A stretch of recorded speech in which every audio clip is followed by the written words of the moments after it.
David DeVillers will step down as U.S. Attorney for the Southern District of Ohio Sunday. New presidents routinely replace top federal prosecutors, so this came as no surprise to DeVillers. But DeVillers is overseeing two major public corruption cases, one at the Ohio State House and the other at Cincinnati City Hall. So what happens to those cases? Investigative reporter Paula Christian sat down with DeVillers to find out.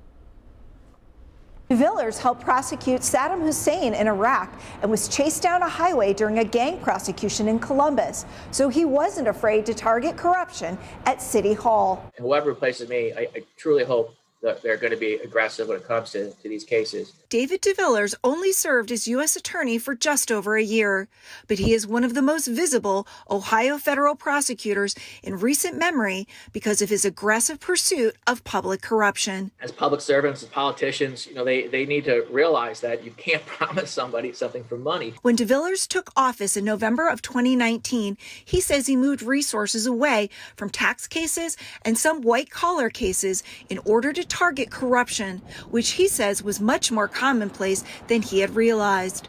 In less than a year, the FBI made multiple arrests. In Cincinnati, City Councilpersons Tamaya Denard, Jeff Pastor, and P.G. Sittenfeld. In Columbus, former Ohio House Speaker Larry Householder and four others in an alleged $61 million bribery scheme. It definitely requires a U.S. attorney who has, as part of his or her vision, the importance of pursuing public corruption cases. Ben Glassman was the U.S. attorney before DeVillers from 2016 to 2019. Many of these corruption investigations began under his tenure. Both DeVillers and Glassman say these cases will not be dismissed in the coming months, regardless of who becomes the new U.S. attorney. Every case that has been charged will proceed. I have never seen a case that was charged in the Southern District of Ohio be dismissed because of a change in the identity of the U.S. attorney. Both Pastor and Sittenfeld have pleaded not guilty and are awaiting trial in separate pay-to-play corruption schemes. Denard pleaded guilty to honest services wire fraud. A judge sentenced her to 18 months in prison.